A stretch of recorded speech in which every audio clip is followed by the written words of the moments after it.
Giving up self-attachment, constantly surpassing, grasping the core, approaching the truth. Xuefeng. Why do people live? Just to cling to their own thoughts, their own ideologies. Isn't that tiring? Can you really maintain it? Is living just about upholding some thoughts, some ideology, or the honor of some master in your heart?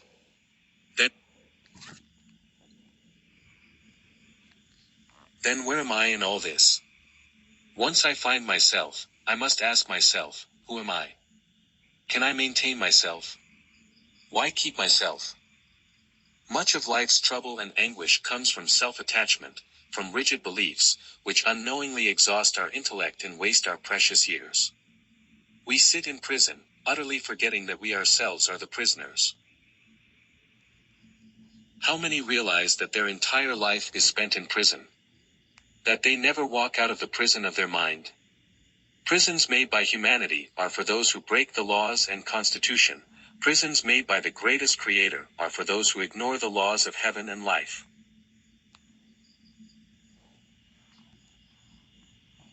Life. To leave a human-made prison, a prisoner must confess and repent, follow the rules, and strive for leniency. To leave a prison made by the greatest creator, a prisoner needs to be grateful, sincerely repent, follow and praise the path laid out by the greatest creator. Decades ago, we fought and sacrificed for the belief in communism, only to find ourselves deceived. Many disciples, in defense of their master's thoughts and ideologies, gave up themselves, their families, and shed blood, only to find out their master was still imprisoned, still lost in life's maze. Wasn't that in vain? Laozi, who wrote the Tao Te Ching, sought and understood the Tao and finally walked out of prison. Buddha Siddhartha Gautama uncovered the mysteries of heaven and earth and eventually abandoned all rafts to enter another dimension. How do we find our way out of this maze? How do we transcend the boundaries of heaven and earth? A mature thinker must maintain their conscience and not blindly follow the crowd. They will not uphold ideologies they do not understand and will not impose their will on others. A morally mature person will reverently adhere to the Tao, center everything around the Tao rather than go against it. They seek to enlighten others without expecting them to follow, and they certainly do not claim to be gods or angels, which would obscure others' spiritual sight and block their path to the Tao. A person who has attained the Tao and walks with the Tao cannot be judged by ordinary thinking. We might see him as trash, a mountain, a flower, a dog, a person, a fairy, a Buddha, or even a messenger of God or the greatest creator. To him, any label is meaningless. What he really is depends on our own level of understanding. If all we know is trash, then that is what we see him as. If our thinking is ordinary, then he is just an ordinary person to us. But if we understand the Tao, then he is an unfathomable being to us. Those obsessed with money see everything in terms of money. Those obsessed with power see everything as steps and obstacles to power. Those blinded by thoughts and ideologies argue endlessly about right and wrong, carrying the heavy raft of their beliefs even when there are bridges available. A person who insists on their own thoughts and ideologies is not truly seeking truth.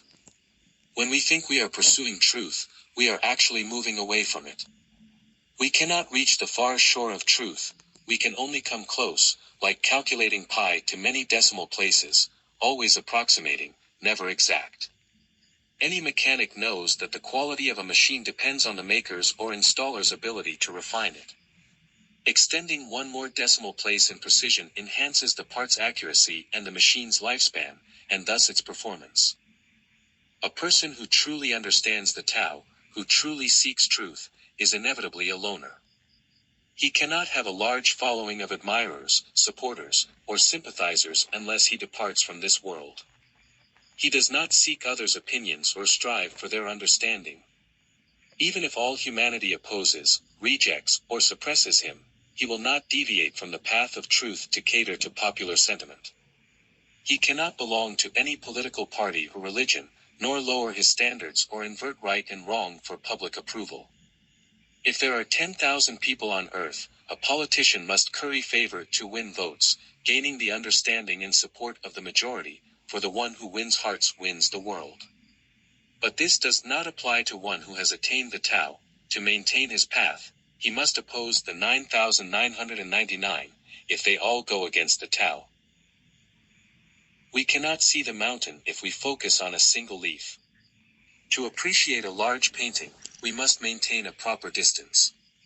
Too close, and we fail to see its true form.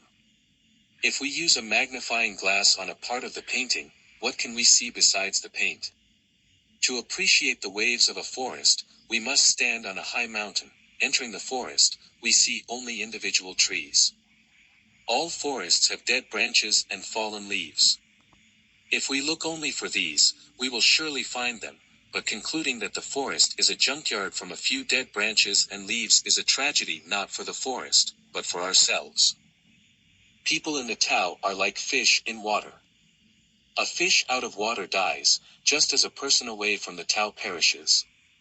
The difference is that fish survive by instinct, while humans live by consciousness. Water has limits, but the Tao is limitless. The boundless Tao has many layers, like the stratosphere, mesosphere, ionosphere, and exosphere in the atmosphere, each with different meanings for life. We live at one level of the Tao, but how many understand this? A person ignorant of music cannot play a beautiful melody. Giving a monkey a typewriter, it cannot type a complete sentence. Someone untrained cannot fly an airplane, and without a concept of the Tao, one cannot comprehend the mysteries of life. Going to a strange city, we need to ask for directions constantly, hire a guide, or buy a map. Relying solely on our own exploration wastes time and energy, and worse, sometimes leads us astray. Humans need guidance to escape life's maze, but where do we find someone to enlighten and guide us? The same soil can grow crops or weeds, the same garden can grow flowers or thorns. Disciples taught by the same master can walk entirely different paths. So, disciples of Jesus, Buddha, Muhammad, and Laozi, do you think the path you walk is the only correct one? Do you think you are flowers, not thorns? In struggling towards life's highest realm, I said, this path is thorny. Countless have tried to walk it, some turned back, some left midway, some were captured by demons, some died of exhaustion, becoming more lost and despondent the further they walked, in a place rarely trodden, filled with mystery. We need humility, we need to give up our self-attachment, we need to constantly surpass ourselves. Without grasping the core, we can never approach the truth. August 9, 2004.